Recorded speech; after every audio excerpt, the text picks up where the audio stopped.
We are doing part of speech. अगर हम लोग पार्ट ऑफ स्पीच पढ़ रहे हैं, सबसे पहले हमने प्रीवियस वीडियो में देखा था कि नाउन क्या होता है और अब हम पढ़ेंगे हमारा प्रोनाउन क्या होता है। सो इसके अंदर हमारे जो प्रोनाउन होते हैं, हम नॉर्मली क्या यूज करते हैं, नाउन वर्ड यूज करते हैं। नाउन के रिप्लेस करके जो वर्ड हम डालते हैं उसको हम बोलते हैं प्रोनाउन। जैसे यहाँ पर अगर मेरे को डेफिनेशन लिखनी है प्रोनाउन की, तो हम लिख सकते हैं pronoun is the used in place of noun. So हम यहाँ पर लिख देते हैं a pronoun is the used in place of noun। अब जैसे हम यहाँ पर कोई भी एग्जाम्पल ले सकते हैं। फॉर एग्जाम्पल मैंने यहाँ पर लिख दिया कि राधा इज क्राइंग। अगर राधा की जगह मैं यहाँ पर ले लेती हूँ शी इज क्राइंग, तो वो मेरा क्या हो गया, राधा के नाम था, उस नाउन को हटाकर मैंने क्या ले लिया, शी ले लिया। किसी भी वर्ड के अंदर अगर मैं यहाँ पर शी ले लूं, ही ले लूं, इट ले लूं, तो ये हमारे सारे क्या हो जाएंगे, या दे ले लूं, देम ले लूं, ये सारे हमारे होते हैं प्रोनाउन। जिसके अंदर मैंने यहाँ पर अगर मैं कुछ एग्जाम्पल की बात करूं कि यहाँ पर काफी सारे बच्चे अगर खेल रहे होंगे, तो मैं वहां पर क्या वर्ड यूज कर सकती हूँ, चिल्ड्रन आर प्लेइंग। तो उस चिल्ड्रन को हटा करके मैं यहाँ पर लिख सकती हूँ दे आर प्लेइंग, या फिर वी आर। अगर हम लोग में से कोई, मैं या मेरे साथ में भी कोई है, तो हम क्या वर्ड यूज कर सकते हैं, वी वर्ड यूज कर सकते हैं।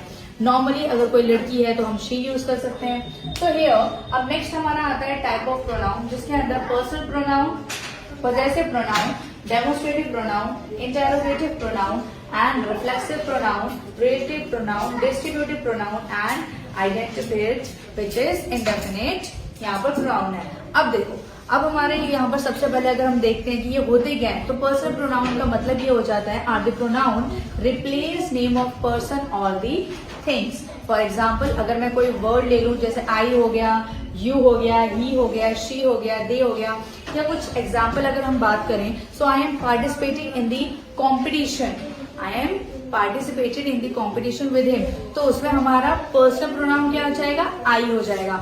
एंड सेकंड वन इज, यहाँ पर हम पढ़ते हैं पोजेसिव प्रोनाउन। जैसे हम यहाँ पर पोजेसिव की बात करें, हमारा ऑनरशिप आ जाता है, या फिर हम बात करते हैं यहाँ पर कि कोई भी पोजेसिव वर्ड या ऑनरशिप जिसके अंदर हम वर्ड यूज कर सकते हैं माइन, हर्स, योर्स, ये सारे हमारे कुछ वर्ड होते हैं। अगर हम यहाँ पर माइन वर्ड यूज करते हैं, that is our singular. And अगर हम बात करते हैं अवर्स या योर्स, वो हमारा हो जाता है प्लूरल। मैं कुछ एग्जाम्पल की बात करूं तो एग्जाम्पल में हम क्या लिख सकते हैं, जैसे the book line there is mine, या फिर माइन की जगह हम कोई भी वर्ड यूज कर सकते हैं, जैसे mine and hers indicate possession. Okay, so they are possessive pronoun. Next आता है demonstrative pronoun. So demonstrative pronoun का मतलब ये होता है this, that, these and those.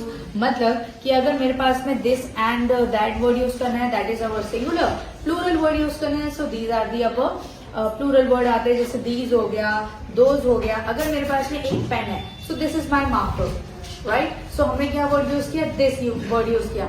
लेकिन अगर मैंने यहीं पर एक या दो ले लिया, तो मैं यहाँ पर क्या बोलूंगी, these are pronoun, या फिर these are pens, या these are the markers। तो यहाँ पर हमने क्या वर्ड यूज कर लिया, these वर्ड यूज कर लिया।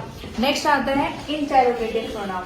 सो interrogative pronoun are indicate in questioning marks which is question number, जैसे क्वेश्चन हो गया what, where, which, when. So ये जो हमारे क्वेश्चन वाले वर्ड्स होते हैं, जिसको हम बोलते हैं इंटेरोगेटिव प्रोनाउन। कुछ एग्जाम्पल की बात करें, when did you come, what is your name, which is your favorite subject, right, where do you live। so कुछ भी आप लिख सकते हो जिसके अंदर हमारा क्वेश्चन मार्क आता है। एंड जैसे for example who, where and when। Next आता है हमारा रिफ्लेक्सिव प्रोनाउन। सो रिफ्लेक्सिव प्रोनाउन का मतलब होता है जैसे हमारा हर सेल्फ हो गया या हिम सेल्फ हो गया, ऐसे जो हमारा इंडिकेट करते हैं रिफ्लेक्ट अपन और go back to the subject. जिसके अंदर हमारा अगर मैं बात करूं, इट hurt himself accidentally, तो हमने यहाँ पर क्या वर्ड यूज कर लिया, himself वर्ड यूज कर लिया। अगर मैं यहाँ पर themselves यूज करूँ, तो they will inform you themselves, right। तो यहाँ पर क्या आ जाता है, themselves या herself, himself। तो ये हमारा इंडिकेट करता है रिफ्लेक्सिव प्रोनाउन को। रिलेटिव प्रोनाउन, जिसके अंदर हमारा रिलेट प्रोनाउन करता है, जैसे a pronoun use to join और अ क्लोज, जिसके अंदर हमारे फ्रेजेस और या फिर हमारे क्लोजेस को जोड़ने का काम करता है, या फिर अनदर इन अ सेंटेंस। जैसे हमने यहाँ पर कोई भी वर्ड यूज कर लिया, हु यूज कर लो, हुम यूज कर लो, कोई एग्जाम्पल की बात करें, the chair whose colour it is blue is mine, तो यहाँ पर क्या आ गया कि हुज वर्ड यूज हो गया। तो हुज इज अ वर्ब, यहाँ पर क्या आ जाता है रिलेटिव प्रोनाउन, जिसके अंदर हमारा जो ज्वाइन और फ्रेज और क्लोज होता है।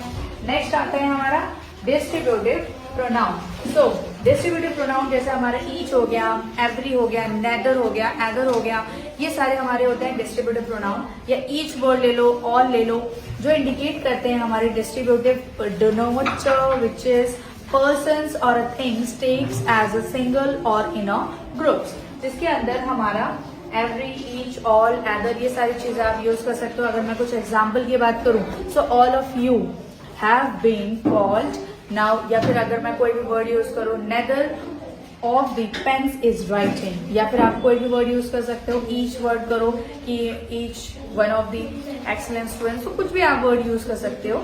अगर कोई भी वर्ड आपके पास है, जैसे हमने बात कर ली either, neither, every, each, both, तो ये सारे हमारे आते हैं डिस्ट्रीब्यूटिव प्रोनाउन के अंदर। नेक्स्ट आता है इंडेफिनिट प्रोनाउन। सो इंडेफिनिट प्रोनाउन जो हमारा लास्ट प्रोनाउन होता है, जिसके अंदर हमारा एवरीथिंग आता है, एवरीथिंग वर्ड हो गया, या रेफर टू वन और मोर जो हमारे थिंग्स होते हैं, ऑब्जेक्ट्स होते हैं, प्लेसेस होते हैं, उसको इंडिकेट करता है इंडेफिनिट प्रोनाउन, जिसके अंदर हमारा अनदर आ सकता है, नो वन, सेवरल, सम, मोर, ये सारे वर्ड किसके अंदर आते हैं, हमारे इंडेफिनिट प्रोनाउन के अंदर आते हैं। तो आप सब नोट डाउन करिए।